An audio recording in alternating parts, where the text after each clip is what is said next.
Ladies and gentlemen, my name is Ben and this is the Smoking Hot Confessions podcast.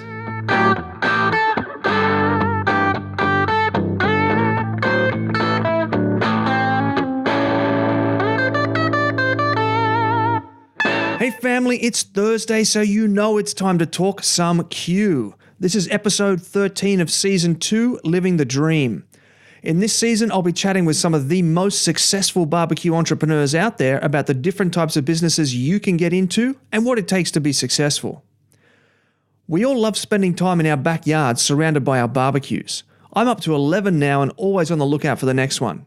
I'm guessing if you're listening to this podcast, your yard probably looks much the same as mine. But what if you could spend all day, every day, surrounded by all sorts of different barbecues?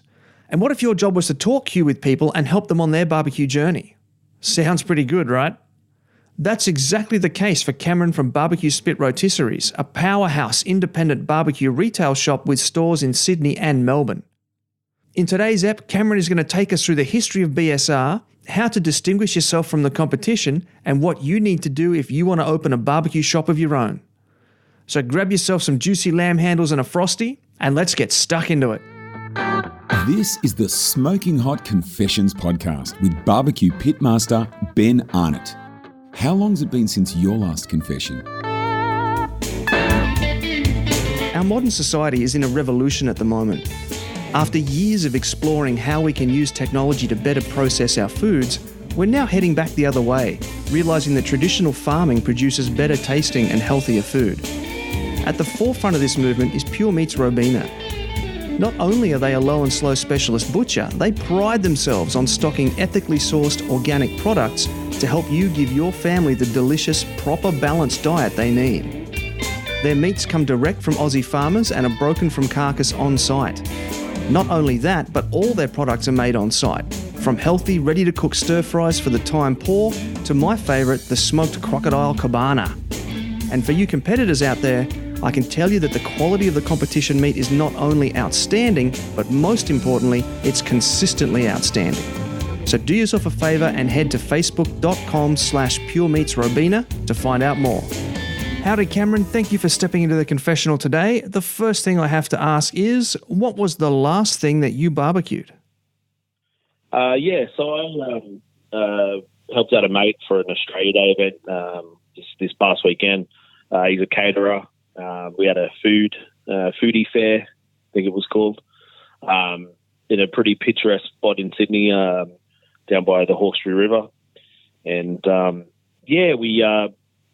just non-stop, anywhere from, I think, I lost count, but 500 to 1,000 servings. And it was just, it was absolutely ballistic. People were just coming from, I looked around periodically and there was just lines upon line. I think it was about, from what I got told by some person, 30-minute to 45-minute line. So it was just non-stop. Oh, wow. That's crazy. That's awesome. Sounds like it was fun. It was a good time. It's just, you don't realise how far you can push your body. You push it pretty hard when you're catering. Well, I think Australia Days are supposed to end in an ice bath anyway, though, isn't it? So it sounds to me like you've done it the right way. Yeah, you wouldn't be wrong there. It was pretty crazy. Just it was like doing Bikram yoga, cutting brisket. So it was good. Now, doing Bikram yoga with a brisket knife, that's quite the image. Yeah, not a good image, but an image nonetheless. Just as long as you weren't serving the brisket wearing yoga pants, I think that the crowd would have been fine. Yeah, I don't know how much I would have been serving, but you know. So given that you run a barbecue shop, you must have access to just about every kind of barbecue there is. What do you cook on for your family at home, and why did you choose that particular rig? Yeah, so you're right. I've got access to just about anything barbecue, any barbecue, and anything barbecue related. I've got, I don't remember how many rigs, all different things for different purposes. I still think my favourite thing I cook for family on is a Cypress grill, which is a fairly traditional sort of take on a souffle. I just enjoyed cooking over charcoal, and this is just a really nice sort of thing to have around, and the family enjoy watching it and smelling it. And so, yeah, that's probably my favourite thing. So the Cypress grill would probably be my favourite thing to be cooking on. That's interesting. I haven't heard of that before. Now, you said that was a take on a what now? A traditional silver grill. So it's a fairly traditional Greek grill. They're usually fairly low to the ground with a three-prong rotisserie. We've sort of amped it up and made them a little bit more easier to use at a decent height. So they're about, a height you can work on, and they've got two motors. So you've got kebab motors down the bottom over charcoal.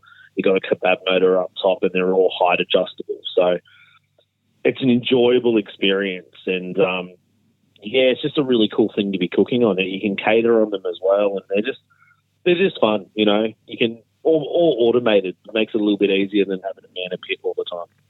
Yeah, I'll bet. Yeah, sounds delicious. So what's your favourite thing to barbecue, and how do you do it? I've got, it's one of those things. I love barbecue in general. Probably my favourite thing to barbecue would be tri-tip.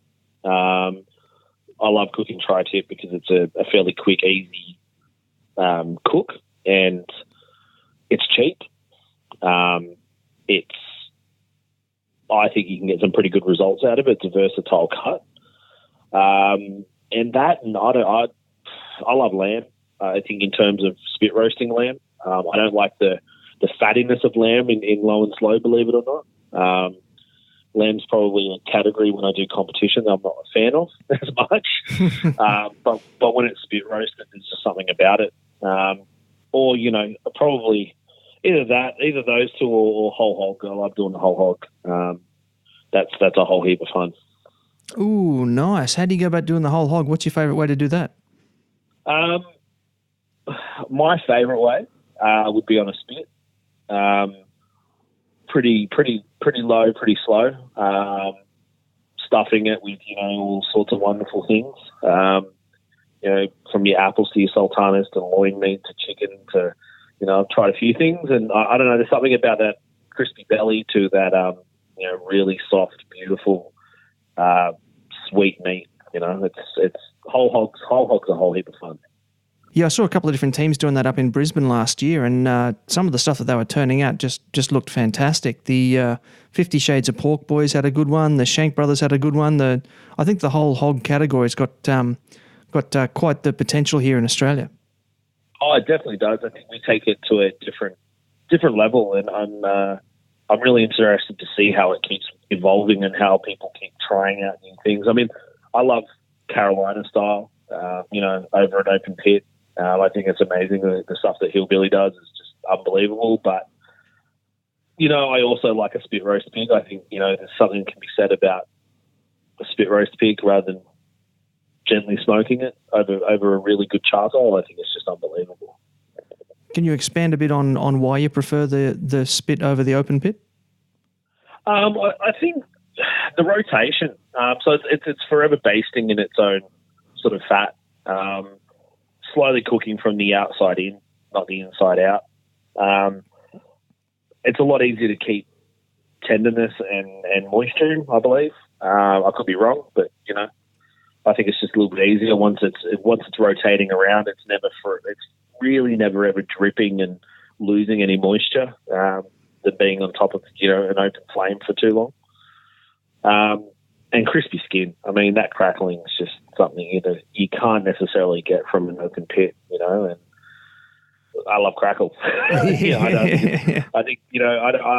not met anyone that doesn't love crackling. So, yeah. Yeah, that's true. I think crackle's pretty common to every culture that eats pork. I think we've all worked out how to do it. Yeah, absolutely. And I think spit roast as well brings it's a very communal sort of thing. You stick a spit roast pig on, and everyone wants to sit there and watch it turn for hours. So yeah, it is quite mesmerising. Just sitting there, you've got the fire, and then just this pig just rotating around and around and around and around and around. Oh, it's unbelievable! Absolutely unbelievable. So when it does come to turning the pig on the spit, are you traditional and do you take turns on a hand turned spit, or do you go the modern way and use an electric motor? Look, electric motors, I think, are heaven sent. that being said, I've had a lot of what Filipinos refer to as lechon. Your pork belly or your pork cooked over an open coal with hand turning on bamboo, and I think it's unbelievable. It's absolutely beautiful. But it's much easier on a motor. Feel like you got a little bit more control. You can adjust your height, and it just becomes a little bit easier. As much as I'd love to hand turn, it's just so much easier with that motor. A little bit more control. Fair enough. So what is the trickiest thing that you've ever tried to cook? Look, in terms of trickiness, I still brisket's still one of those cooks that 98% of the time I can get right. But there's always that small room for error, just the nature of the cut to begin with. You sort of got your back against the wall before you've even started. It's a tricky cut, and I think if you do it right, you can be the hero. But if you stuff it up, it's pretty much egg on your face. The amount of briskets I've cooked, and for events, and had to throw 2 or 3 of them, and it's just it could be a bit depressing. But that's barbecue, and that's cooking brisket, I guess. So people always think that brisket's the grandfather of all meats and the king, but there's a lot of room for error. Yeah, for sure. So where's that line for you where you do say, you know what, this brisket's got to go in the bin? The line for me is if I cut in and it's dry, I don't serve it. I know Hillbilly on a previous confessional spoke about the cutter or the slicer being the most important part of the restaurant, and it's true. Can either make or break a good barbecue experience for someone. That's not to say that if I was cooking it at home, I wouldn't use it for something, chopped brisket or something like that. But some briskets are just like, no, I can't serve that. I wouldn't eat it myself, so I can't expect anyone else to. Yeah, fair enough. So what's your origin story, mate? How were you first introduced to low and slow? Okay, so my brother resides in Texas. So I guess low and slow for me sort of started out on a trip over to the States. I've always sort of been very interested in Americana. Really, I had vintage cars and restored cars, and I used to do rock and roll dancing, and been really into I guess the culture of yesteryear in the States, and natural progression. Sort of went over there with my fiance and went to a few barbecue joints through Nashville. Decided to make a bit of a pilgrimage through Nashville, through Tennessee, down to Texas. Went to a few barbecue joints in Texas and just went, wow, this is something special. Always cooked at home. Always cooked a lot. I was known for my burgers. I cooked, American style burgers all the time. And then just after hitting it over there, I just went, no, I've got to do something about this, and really being inspired by Texas barbecue. I take a lot from other places in the States, but Texas barbecue is sort of where my heart is. And my brother living there was just sort of this connection, I guess, between the state and the barbecue and family. Yeah, right. So is he barbecue mad as well? He takes it for granted, I think. I guess you would after a while, like living in Texas and having it available to you just all the time. Yeah, it's readily available. It doesn't necessarily need to be good barbecue, but it's readily available regardless. There's truck stop barbecue that I've guiltily eaten, and it still tastes really good. It's not your Lockhart's or anything like that, but it's not a bad. It's better than a lot of other places I've eaten. So, I think it's he likes barbecue, he likes it, but probably there's just so much more option over there.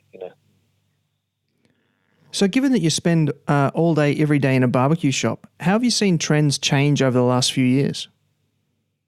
Yeah, so I think the people changing a lot from, using solid fuel, like gas.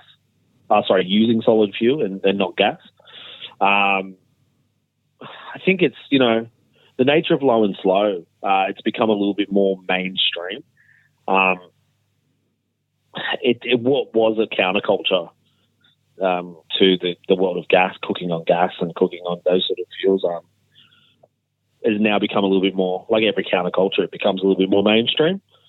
I think people using spits on the weekend, barbecue, and rather than actually using a spit or a barbecue for an event, and that's all they do once a year or twice a year, they're using it more often. I think the perception of cooking over charcoal has changed with things like, charcoal starter wands that we produce and wolf lighters and the ways of lighting charcoal, because that's usually the catch, the sticking point is, it just takes too long, and now that it's become easier to cook over charcoal, I think we're going back to that. We are, in my line of work, we're sort of charcoal advocates. Although we do have a gas item, we are charcoal advocates, and I think people are starting to become that way as well.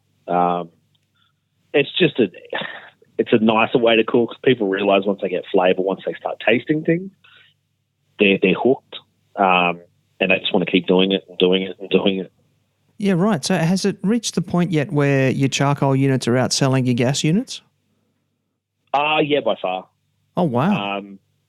Yeah, I think charcoal, gas is easy. Gas can be used inside. I feel like sometimes if you want to cook on gas, you just, go into the kitchen or have an outdoor kitchen. I think it's the nature of cooking over charcoal, the flavour, the experience. For me personally, it's quite primal. There's a bit of romanticism around cooking with something so natural and flame that awakens something in a lot of people, and especially myself. It's addictive. The food comes secondary for me. It's great. It's a byproduct of the actual process.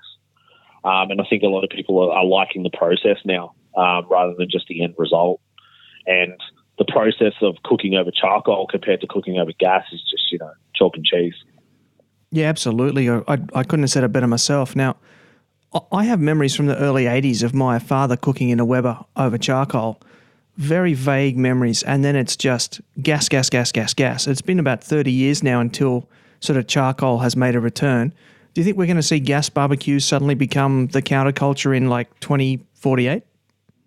I think it's strange because I like as much as American low and slow, and that way of cooking is where my heart is. I absolutely love all forms of charcoal cooking and go bit of a nerd. So when it comes to anything new and charcoal related, I just research the hell out of it, go out and want to do it. So I'm on a bit of a asado kick at the moment and wanting to do everything Argentinian and Brazilian barbecue. And that's the thing, all these cultures have been using charcoal for so much more longer than us. And, I feel as though that's just going to keep happening. We're going to experience all these different foods, all these ways to cook over charcoal, and gas will dwindle. I don't think it'll be the counterculture. It's just so easy. I understand people's, it's just so much easier. But I think once they try charcoal, they're hooked. They don't want to go back to gas. That's not to say that people won't still use gas. It is portable. It's a little bit easier than charcoal at times. Don't get me wrong. But I just don't see it. Yeah, I don't see it making a boom, a resurgence. Well, let's cross fingers, mate, because I don't particularly want to see it come back either. No, exactly.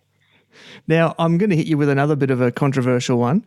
There seems to be a constant running argument on Facebook about pellet smokers versus offset smokers. Can you give us a rundown on the advantages and disadvantages of each to help the listeners make up their minds? Yeah, look, My personal preference is obviously, a charcoal offset or a stick burner. That's just me personally. When it comes to, needs and wants, it's a completely different thing. Each have got their pros and cons.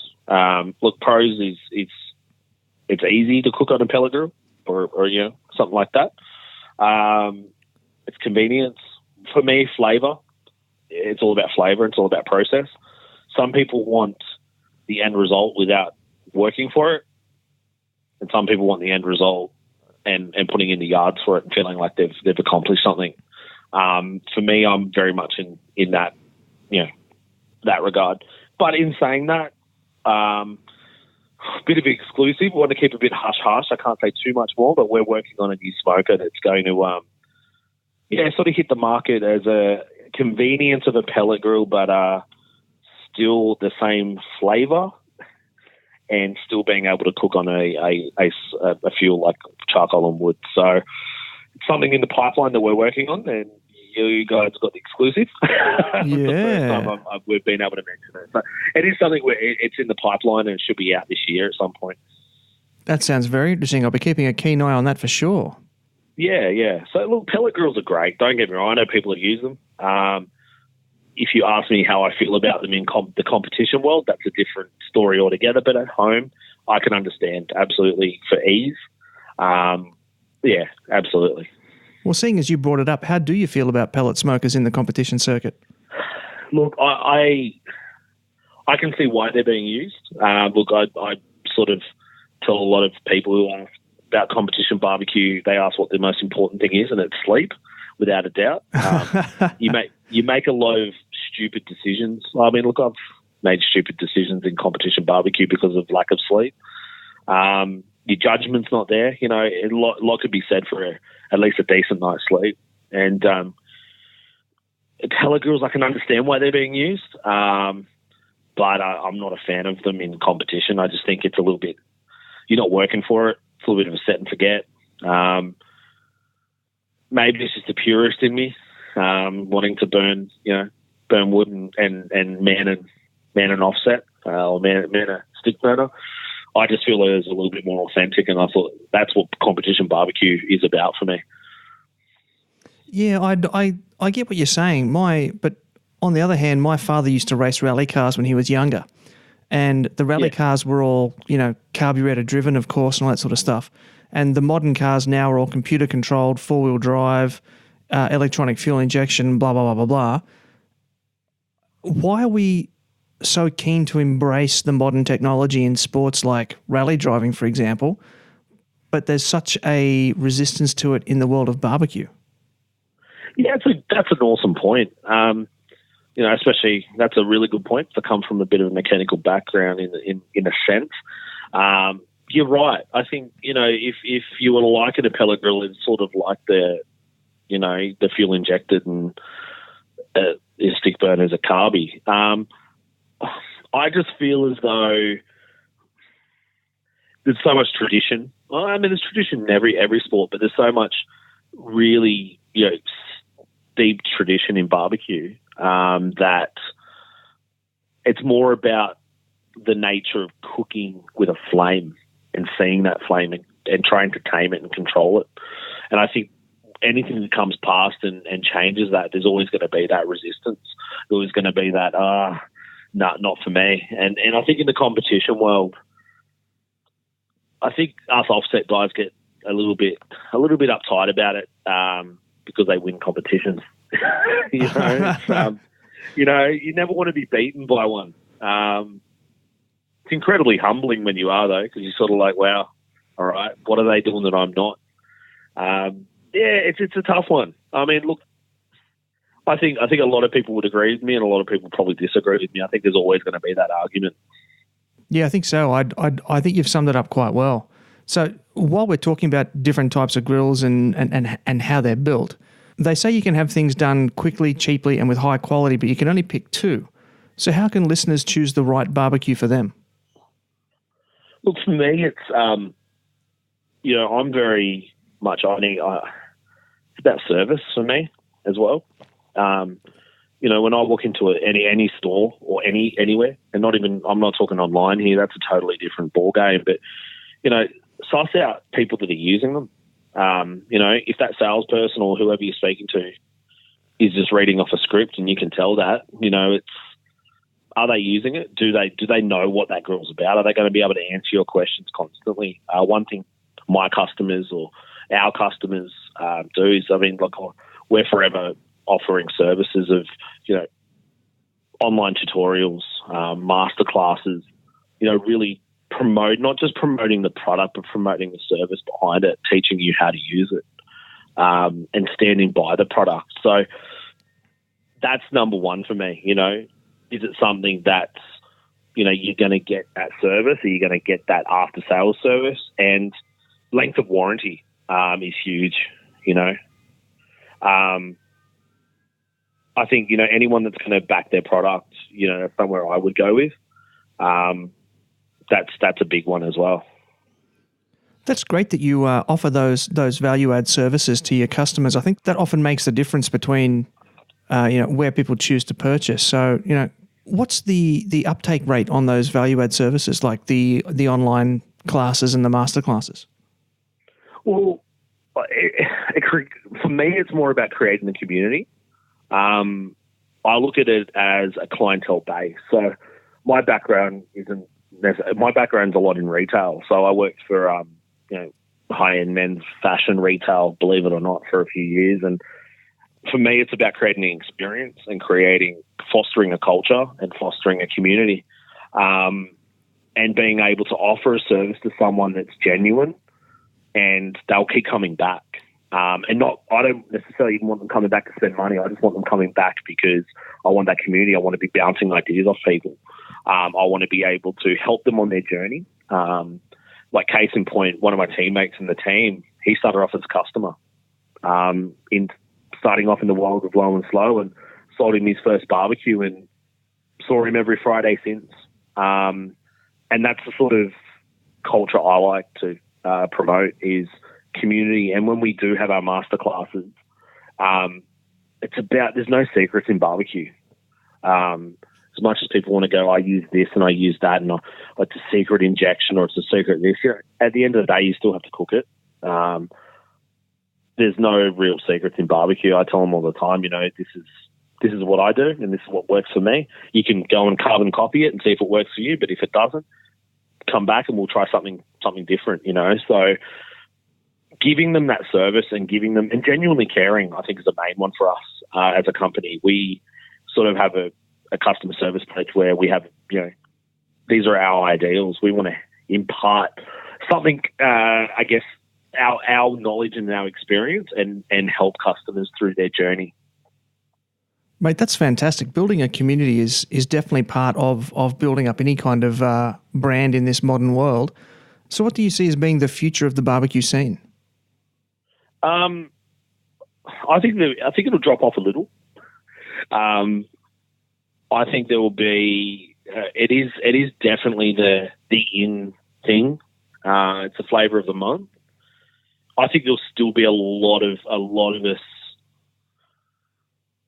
really still pushing it. A lot of us charcoal advocates or low and slow advocates out there, like the ABA. They'll just keep growing. But I think there will be a lot of people, unfortunately, getting into it and not having that support, and finding it too difficult and dropping off. I think that's just the nature of the human race. Sometimes we just find things tough and give up. So I think it'll drop off a little bit, but it'll always have a strong base. And I think that's what it's about, having strong foundations. I mean, like, the company has been around for a while now, and people have been cooking over. I mean, the Greek community have been cooking over charcoal since day dot. Spit roasting's been huge since day dot. So I still think there's going to be that community, whether it be because of a cultural thing, or it's just purely out of the love of it. This is Bretto from the Flaming Mongrels, and you're listening to Smoking Hot Confessions.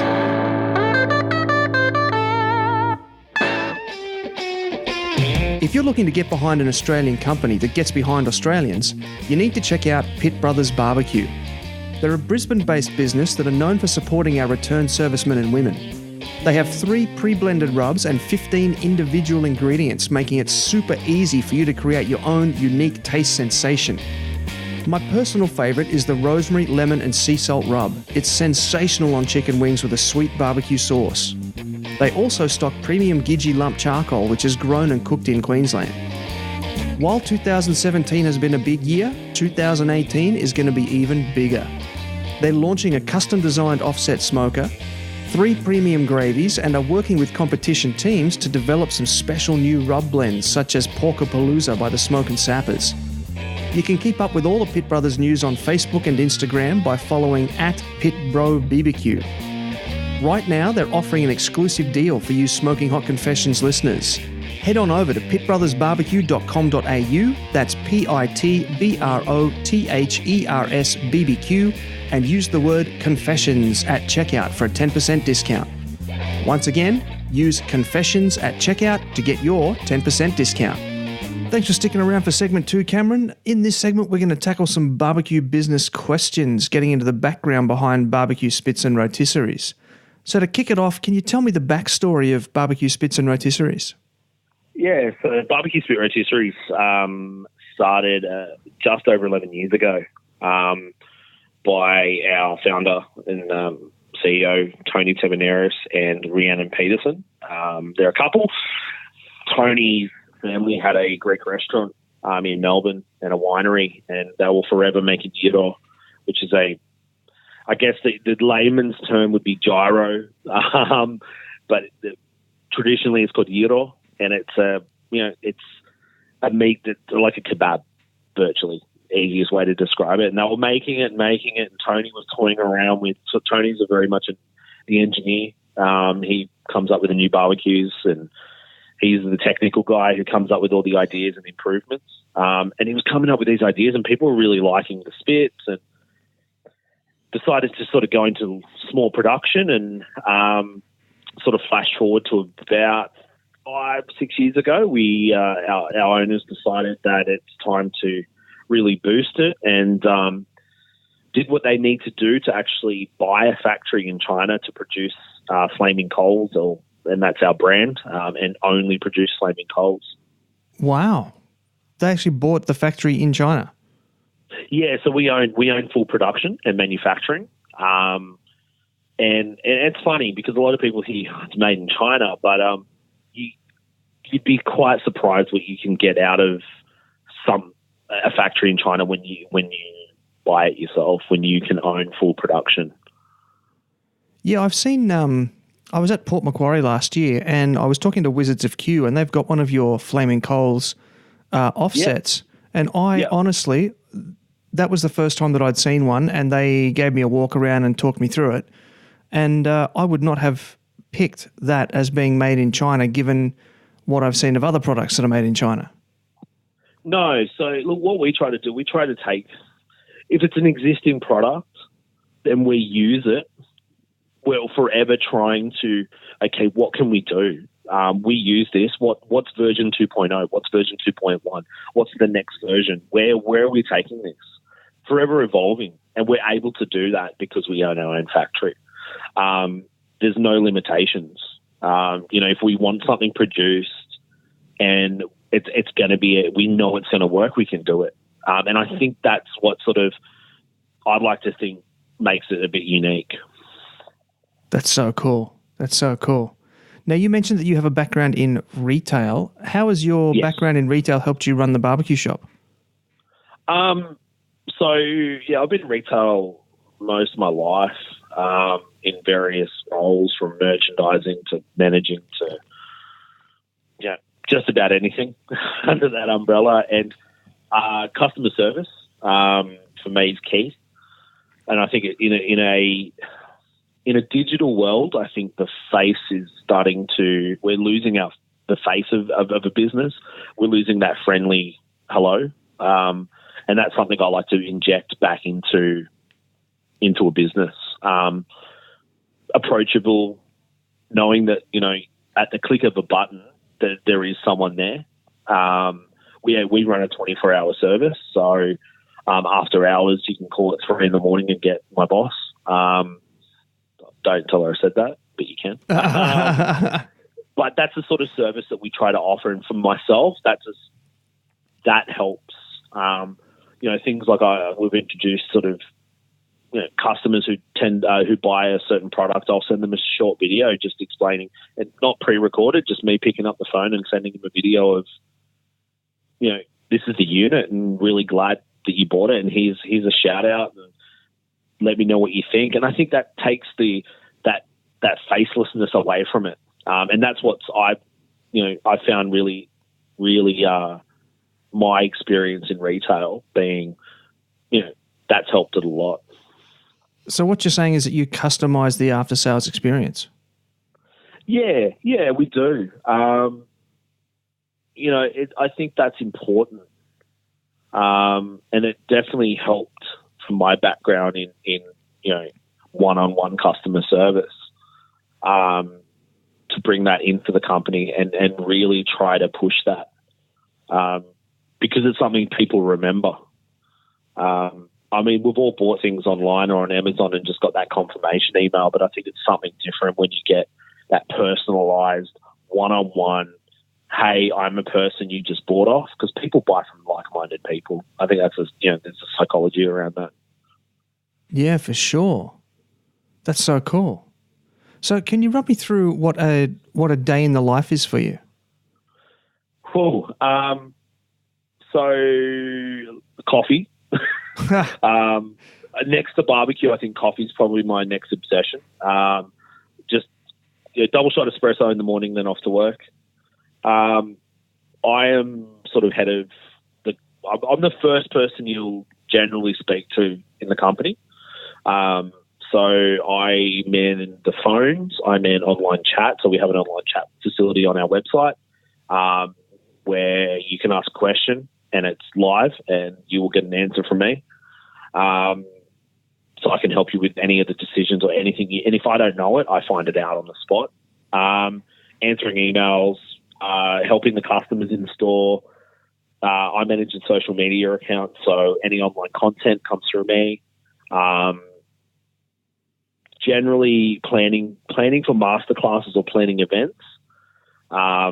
There's never, ever, ever a quiet time.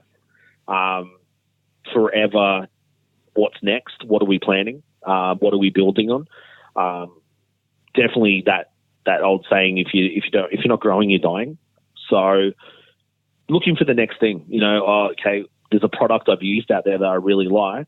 Let's bring it in. All right, what's the steps around bringing that in? What do we need to do? So, forever trying to source products, forever trying to, and somewhere in there, cook. There's a lot of cooking at work too. So it's never a dull moment, but probably, wouldn't have it any other way. I get to talk barbecue every day. So really, I'm the envy of a lot of people, I think. I'd imagine so, mate.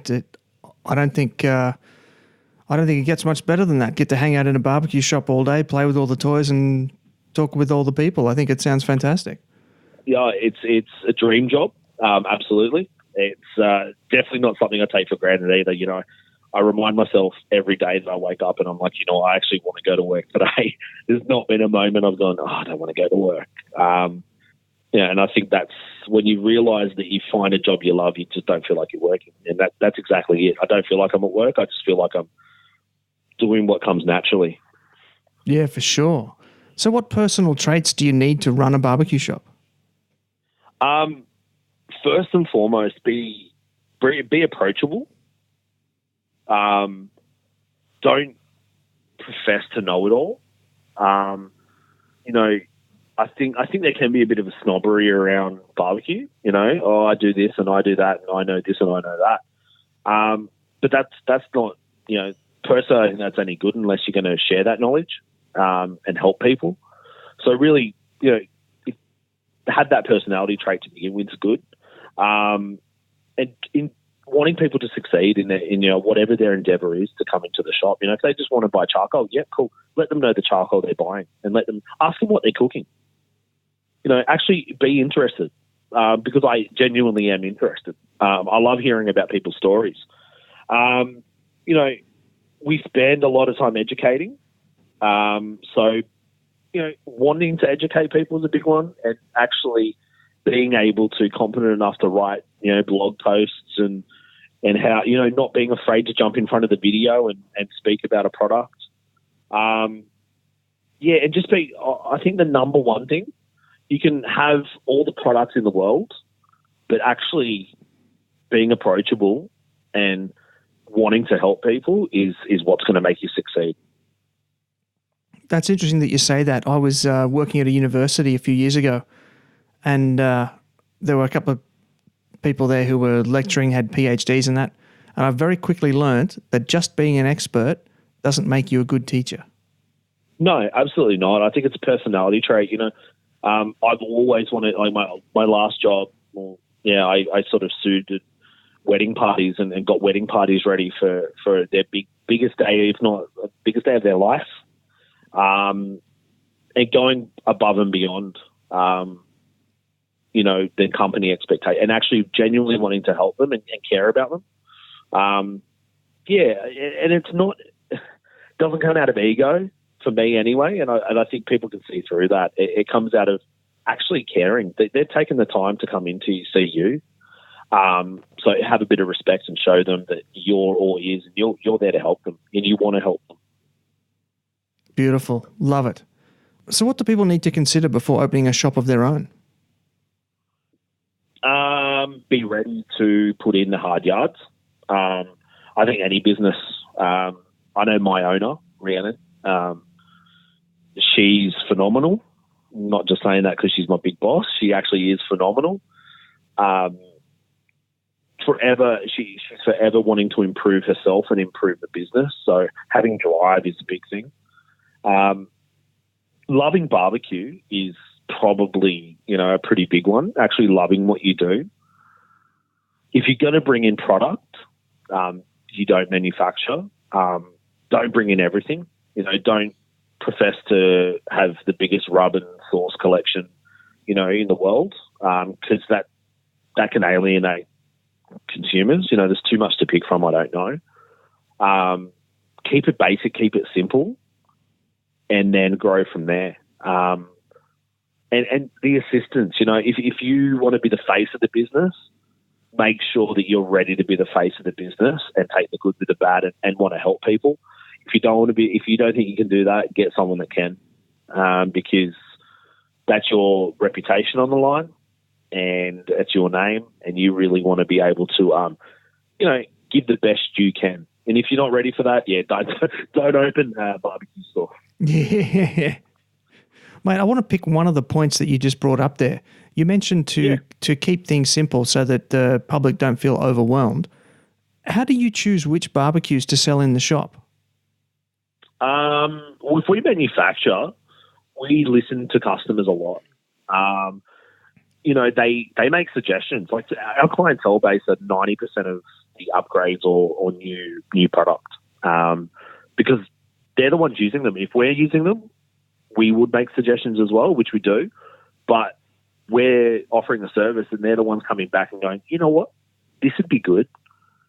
And if it's a genuine suggestion, something that we think is going to improve, or we all have the meeting, we'll look at it. Absolutely. I think it's something that's the evolution. That's where we need, as a business, we evolve. You know, we want our customers to feel that they have a say as well, and they're going to enjoy it, and they're going to keep coming back and going, oh, that's awesome. That's exactly what I'm looking for. Yeah, I think that's important, you know. And if you're not going to manufacture or produce your own, which, you know, ideally not every company can, you know, it doesn't have to be the Rolls Royce that you're selling. But you need to be able to believe in it and be able to, you know, have enough passion to push that product. Don't bring in every you know, stick burner under the sun and every charcoal barbecue you can think of, because it's just, you know, you alienate people. You just got to pick those ones that you know that are going to work. Have some conviction, I think, is the main one. Have some conviction. I like that. Now, we're seeing a lot of similar designs come into the market as people try and put their own spin on things. Is customization important? Yeah, it is. Like I know I've mentioned, but I think us customizing is easy-ish. I mean, from idea to production, there's a lot of steps, don't get me wrong, but we can facilitate that. So customization is important. Being able to customize something, absolutely. You know, I get asked weird and wonderful ideas, and some come through and some don't.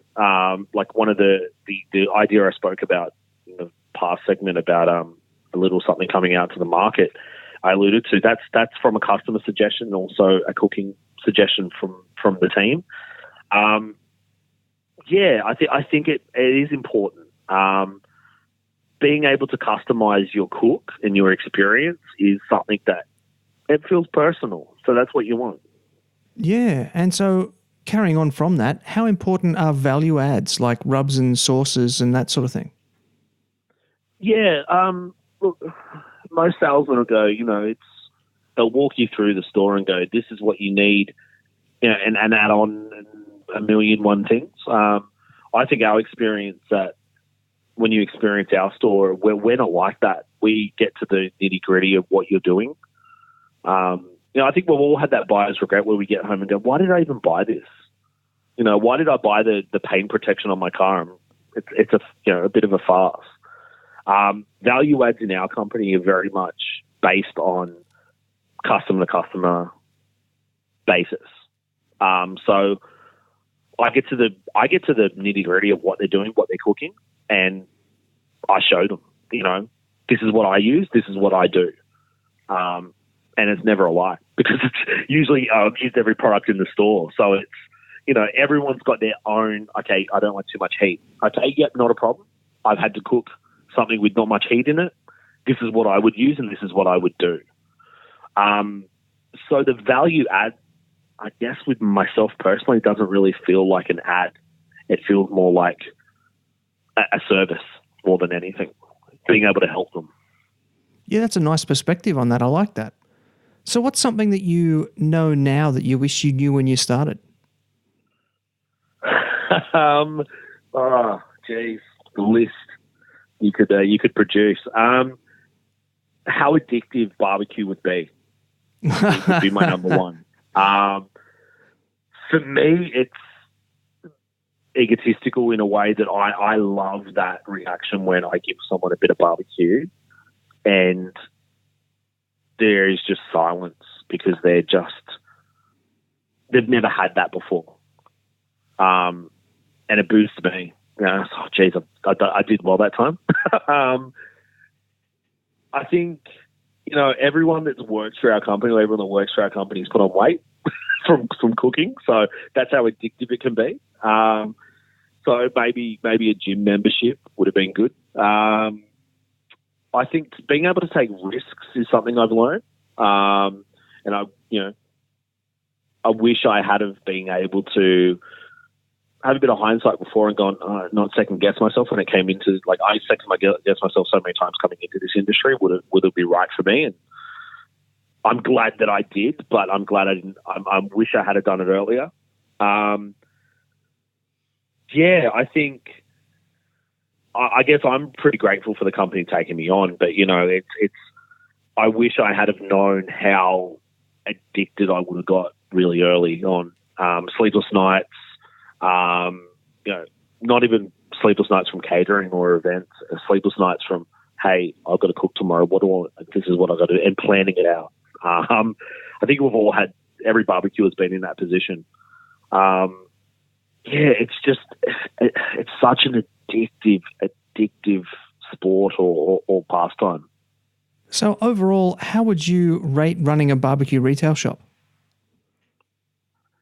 Look, it's an amazing experience. I get to help people, or we get to help people, put on a show for their friends and family. When we sell a spit rotisserie, it's usually a large spit rotisserie. It's, hey, I'm cooking a lamb for, Orthodox Easter, or I'm cooking a lamb for Australia Day. What do I need to do? And you get to help them and almost become part of the experience. You need to, and you become, like I said before, that culture. That's amazing. I think it's an amazing experience, and having those people smile and come back in and go, "Hey, it was awesome." That's the most amazing feeling, knowing that you've been able to help them in such a they're on show. It could be a nervous time for them. That's probably, I think that makes my job alone. It's an amazing, amazing job to have. You're listening to the Smoking Hot Confessions podcast with barbecue pitmaster Ben Arnott.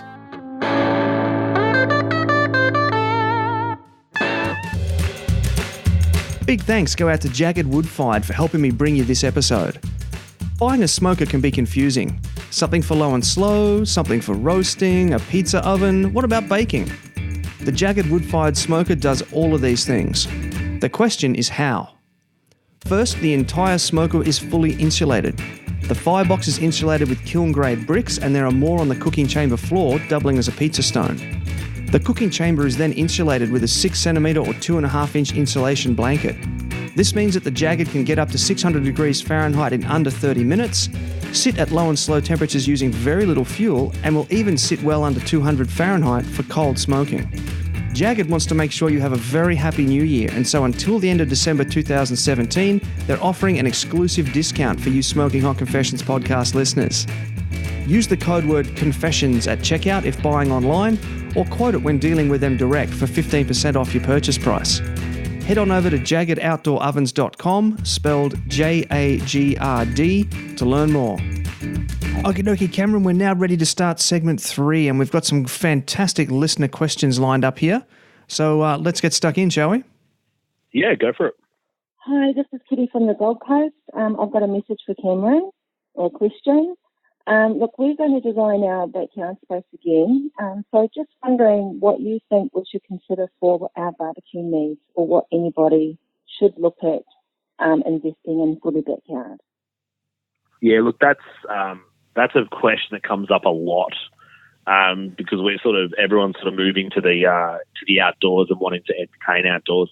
I think number one is, are you going to be using that area a lot, and is it somewhere you're entertaining guests close by? As in, are you going to be right near where you're cooking? In that case, maybe, and this is rarely that I would say this, maybe gas would be best for you. You don't want a lot of heat coming off the grill, or on the opposite, is it an experience for your guests? It's something that they enjoy, and they enjoy, and you'd love a charcoal grill, or you'd love a charcoal barbecue. Or you want many barbecues, a bit of a man cave or an outdoor experience for your guests. I think you really need to weigh up how much space you have and what the function of that area is really important. Cameron, hi, this is Leanne from the Gold Coast. I'd like to know, is there any food you wish you'd never tried to stick on a spit roast? Thank you. Yeah, pineapple. Really strange. I think the first time I tried to do a bit of like an asado, Brazilian, Argentinian pineapple, it just fell off, and it was a bit embarrassing. But look, I'll put on anything weird and wonderful onto a spit or onto a barbecue. There's not much out there that I've sort of haven't put on there. G'day, Ben. It's Michael, Big Willie from Badass Barbecue in Sydney. My question's for Cameron. I'd like to know what Cameron thinks about the whole retail landscape when it comes to low and slow barbecue. There's obviously been a huge uptake of low and slow. We're seeing it. What's his thoughts on it? Where does he think it'll go next? What sort of different barbecues do you think will be available in Australia in 2018? Thanks, mate. Talk soon. Willie. Well, the man himself. Look, I think it's a massive uptake. I think I personally can see a lot of, I went from selling a couple of bags of charcoal a week to sometimes a pallet a week of charcoal. So that's sometimes 20 to 40 bags. It just depends on the pellet. So it's huge. It's charcoal cooking and low and slow is absolutely massive. Where I see it going, like I said earlier, I think there'll be a bit of a drop off, but I still think it'll have its core followers. And I think, coming up in the next couple of years, apart from the amazing unit that we're going to be bringing in, I think we'll get a lot more easy items. People, wanting like I said earlier, the flavour and the overall result without the work. And I think there'll be some more of set and forgets on the market for some peculiar reason. But, each to his own. What do you think are going to be the odds of seeing a pellet-style stick burner? So you load like a hopper full of sticks, and every 20 minutes or whenever it detects a temperature drop, it drops another stick on. I think that'd be an awesome idea. I think that would be, that might have to get copyrighted. No, that's a really cool idea. It's just about, I think it's about the manufacturing and probably the product development side of things would be, it's definitely. I think there's some great producers in Australia that could get something like that done. Yeah, I think the first person to get that off the ground would be onto a winner for sure. Yeah. G'day, Cameron. It's Nigel Coates calling from the Gold Coast. Just a quick question, mate. As I know the barbecue scene is evolving, are there any new barbecues being released soon that you're excited about? And what should I be keeping an eye out for? Thanks, mate. Great question. Nigel, I think the unit that we're going to be bringing out is going to, I think, basically fill a gap in the market where there's quite a big gap in terms of pricing and in terms of functionality. It's definitely something I'd look out for. So definitely, look, if you're not on a mailing list or you're not checking the website, go and check, because we will be, putting more announcements up.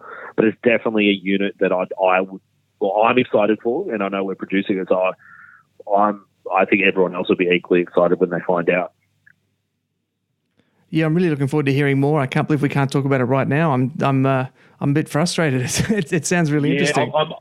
I'm under some pretty strict instructions. There has been some leaked information to some parties, but it's a little bit Pentagon at the moment. I'll go do a Google search for Flaming Coals WikiLeak. Well, that could be next. Yeah, and it'll be bloody someone like Rosie or something getting onto it. I know Big Willie will get onto it. Yeah. Hi, Cameron. It's Andrew from Ipswich. Given that you get to see all the different designs of barbecues on the markets, what would you include on your own barbecue if money were no object? Thanks. Oh, geez. Probably a open pit that's got asado grill options and, lacrosse or asado cross, and a spit rotisserie. I would just pimp it right out. If money was no option, that would be and portable, of course, on a trailer. That would be my number one. There was some great units in the south of Texas where my brother lives that some great ideas of introducing barbacoa or Mexican barbecue along with a bit of low and slow. It was just mind blowing, the units I saw, and I'd love to chuck a whole heap of money and have one built. Yeah, it's interesting to see some of the fusion that's sort of coming out of that area now with the with that Hispanic influence with the Texan barbecue. It's really fascinating to see. It's super exciting. And then, people like Jess Proles out there,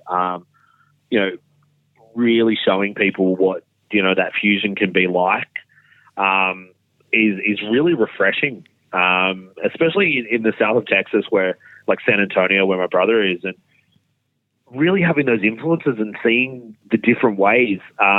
It's really cool, really, really cool and exciting to see. Cameron, my name is Alan and I'm from Bribie Island. I'd like to know, what is the most popular meat that people cook on a spit roast? Thanks. Really great question, actually. There's no one popular meat. It all comes down to cultural. There's a lot of cultural popularities in terms of meat. So I think, the most common would be lamb throughout, Eastern Europe all the way through to the Middle East. But yeah, look, your main two are your pork and your lamb. They're the two most common and most popular. Yes, it's Chris from My Q for You. Cameron, what goes into making a good quality spit? Yeah, good question, Chris. For us as manufacturers, a good quality spit should, it should not just serve the one function of a spit rotisserie. It should be able to grill on it and do a few things. It should have, a decent, if you're going to use a spit rotisserie, it should have a decent enough single drive motor that is going to be able to turn that load. And if it doesn't, you should be able to option that out and be able to put a bigger motor on. Core designs don't really change from spit rotisseries, virtually two poles and a base. But it should be thick enough that it can take heat, and it should really be, at least 1 to 2 mil thick, at least. You're talking about the tray on the bottom of it? Yeah, the body itself. There's all sort of ways around it, without getting into the structure of building a spit. But, the core things are, the motor, the spit pole itself. It should be, if it's over, say, 1.2 meters, I'd prefer it to be solid. And it should have a decent enough base on it too that it can take a little bit of heat. Hi, this is Linda from New South Wales. Cameron, with the ever-growing popularity of barbecue stores, what's your advice on standing out from the competition? Someone once told me, that's a great question, by the way. Someone once told me that you don't compete on price, you compete on service. And I know I keep drumming on about service, but I think that's number one. You can have two identical products at the same price, but it's the service and it's the expertise and it's that helpfulness that's going to make you stand out. Wear your morals and your heart on your sleeve, business morals, I mean. Wear them on your sleeve and be proud of what you achieve and make it, be passionate. I think that's the number one thing. Be passionate and just care about your job. I don't think, like I said earlier, there hasn't been a dull day. There hasn't been a day where I've wanted to, throw it in. So just, enjoy what you do. And that'll make you stand out automatically. Yeah, g'day, Ben, Cameron, Rowan from Rowan Slow Barbecue Team Tasmania. Just got a quick question. Cameron, I was just wondering if people are leaning more towards buying smokers with the personalised service, like in-store from retail outlets, or whether you're finding people are actually tending to sort of go online and just buy them themselves. Thanks, guys. All the best. Cheers. That's an awesome question. That's really hit a point of online retail. So we do a lot of business online, quite a bit. I'm off the top of my head, I couldn't tell you the percentages. We're actually the biggest online spit retailer in Australia. We're Google accredited, the very first barbecue store in Australia to be Google accredited, which is an amazing accomplishment, but it means we do a lot of online sales. So, yes, people click in, a bit of click frenzy, but that doesn't mean the personalised service can't be there in store. Like I said earlier, I send videos through this app that are personalised, so to show them that there is a face there that has saw your order and is excited for you to be cooking, and I want to see what you're cooking. I think that's, and we call our customers before sending anything out. That's no mean feat. It's actually quite intense. We have one person in the morning that calls everyone from the orders the night before, just checking their address, checking what they're cooking, and making sure they've got the right thing, making sure that they've bought what they need. Because the last thing we want is that it gets there the day that they need to cook or the day before they need to cook, and they've realised that's actually not what I needed. I needed this or needed that. So it doesn't mean buying online can't be personal, because I'm very much in the belief it can. Just linking back to something I heard you say there before, what does Google accredited mean? Yeah, so Google accredited means that your AdWords, it's basically a technical algorithm that Google uses that you get a certain amount of hits and your service is there. So your page is up to scratch, your links aren't broken. The search, people searching for products and you're the first to come up because your AdWords are really strong and your service is there. So they're actually accredited, Google accredit and add an insurance or something like that on there that's the customer's protected as well if anything was to go wrong with the transaction. So we were really lucky enough. We worked really hard for it, obviously, but we're really lucky enough that, and having chat facility and stuff. But, last year, I think it was that we got the Google accreditation and found out the very first barbecue store in Australia to have it. So, or at least the very first spit retailer in Australia to have it. So that was a really great accomplishment for the company.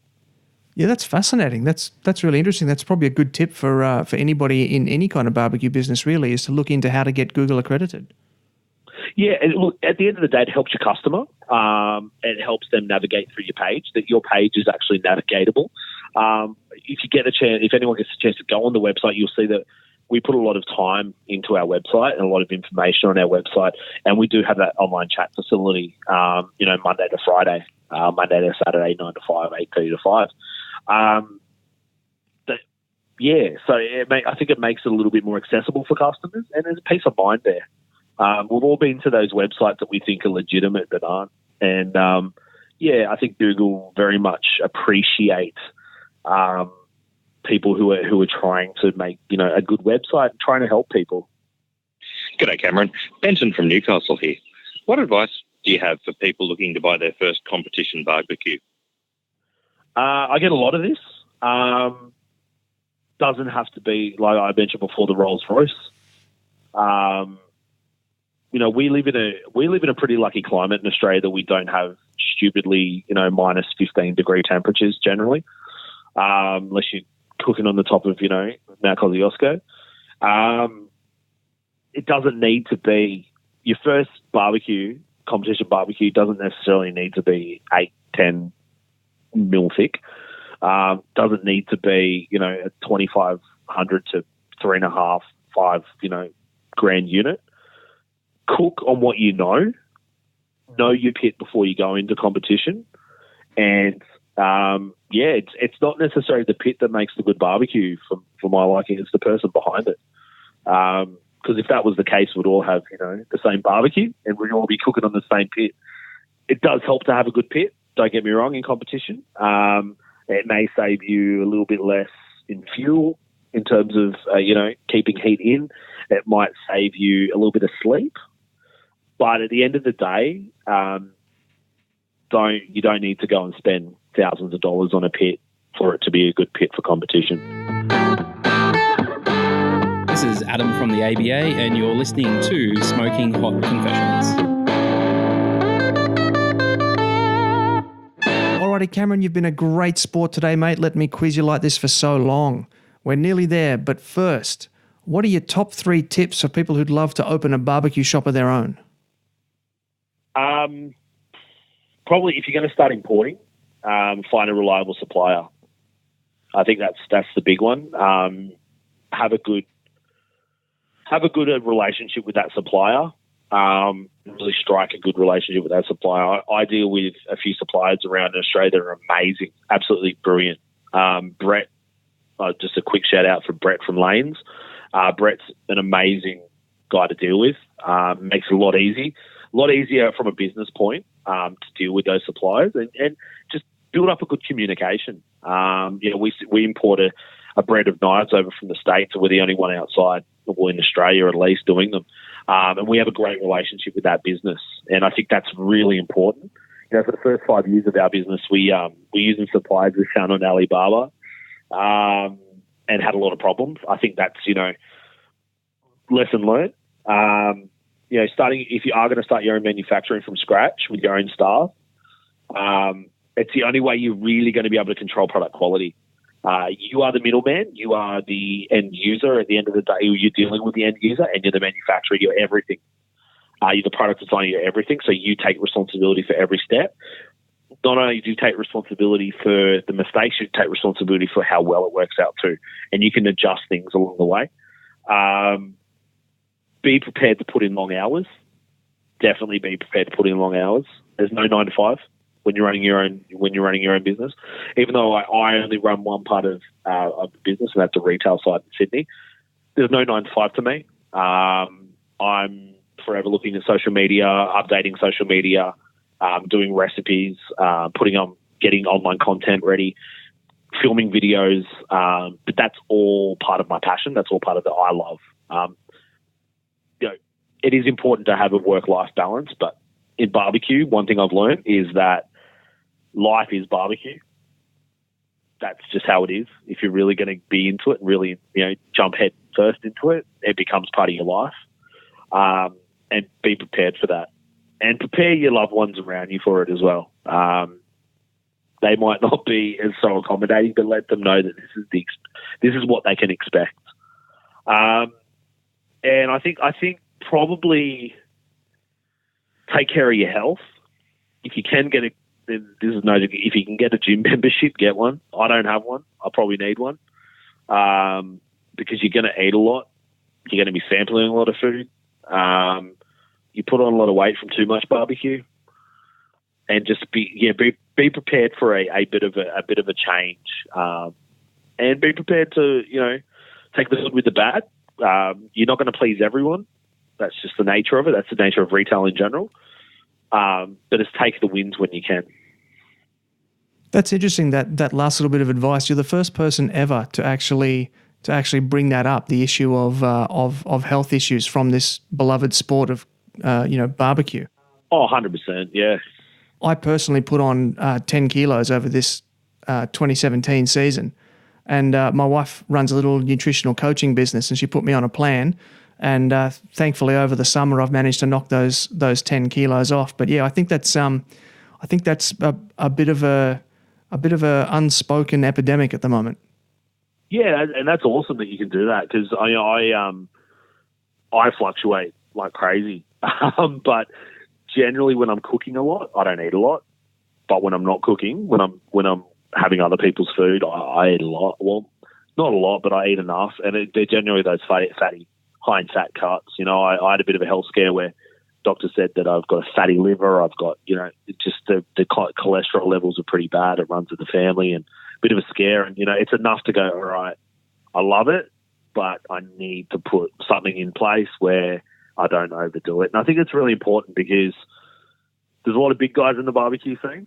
And I think, we all need to take care of our health at big time.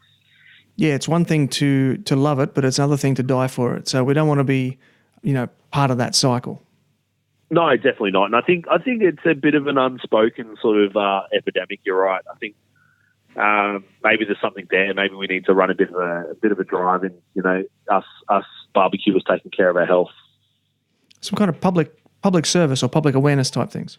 Yeah, a bit of a PSA. Yeah, absolutely. Very cool. Well, mate, there's been some top advice there, so thanks very much for that. I'm going to throw it over to you now. The studio is all yours. So give some shout outs to whomever you'd like, and tell all the listeners where they can track you down on the internet. Yeah, so obviously you can hit us up on barbecuespitritrotisseries.com.au or flamingcoals.com.au. Flaming Coals on Instagram. Like I said, we do have 24-hour service. Usually within 2 hours of receiving a Facebook message. Usually it's instantaneous, but if I'm asleep, you will get a message back. Or if I can't get to it, one of us will get back to you pretty quick. Shout out to some of the amazing suppliers, like I said, I work with. And Kev from Stone's Family Meats in Castle Hill, who sponsor the shop in Sydney and also sponsor my barbecue team. He's absolutely brilliant bloke and great supporter of Low and Slow. And a shout out to my family that put up with it. I think that's they're the unsung heroes in the barbecue world, and the loved ones. Very nicely said, mate. Very nicely said. So once again, mate, thanks for your time. I reckon running a barbecue shop would have to be a dream job for a lot of people out there, and I'm sure they've had a great time sharing in your knowledge and advice. I'm really looking forward to catching up in person soon. Cheers, mate. Thanks. Well, family, there you have it. Everything you've ever wanted to know about opening and running a barbecue shop. It's got to be right up there with any dream barbecue business you've ever thought of. You can follow Cameron and Barbecue Spit Rotisseries on Facebook at BBQ Spit Rotisseries and on Instagram at Flaming Coals. Coming up next Thursday, the irrepressible Julianne from JAGRD Woodfired Smoker Ovens will be joining me in the studio to discuss life as a smoker manufacturer. Based out of WA, Julianne and husband Glenn have led an incredible life, travelling around Australia before settling in Perth and building up an impressive variety of incredible, innovative and adaptable smokers. If you have a design and a desire, this is the episode for you. Big thanks and much gratitude go out to this episode's sponsors, Pure Meats Robina, Brothers BBQ and JAGRD Wood-Fired Smoker Ovens. Their support makes this project possible. I've put their links in the episode description, so please click on through to their sites to claim those awesome offers for you loyal Smoking Hot Confessions listeners. If you have a message that you'd like included in this podcast to get out to a barbecue mad audience, send me an email directly at ben@smokinghotconfessions.com and let's have a conversation. Shoutouts also have to go to those who called in and left questions for Cameron. Chris, Alan, Rowan, Linda, Michael, Andrew, Bree, and Benton. It was awesome to find out what was on your mind, and I know Cameron had a great time answering them. If you'd like more, I have published a free ebook that is just for you. Head on over to smokinghotconfessions.com/ebooks to get your copy now. I've put a link in the description. Also, head on over to Facebook and join the Smoking Hot Confessions community, and let's continue the conversation. It's a group dedicated to teaching, learning, and sharing all about barbecue, and all the BS is left at the door. Everybody has a place in the Smoking Hot Confessions community. Finally, however you listen to this episode, please make sure you subscribe and leave a review. This way, the episode will be delivered to more people's devices than a gaggle of Playboy bunnies chasing a $100 note blowing down the sidewalk. Until next time, take care of each other and keep on queuing. Thanks for listening to the Smoking Hot Confessions podcast. Head on over to smokinghotconfessions.com for recipes, tips, and Ben's own confessions.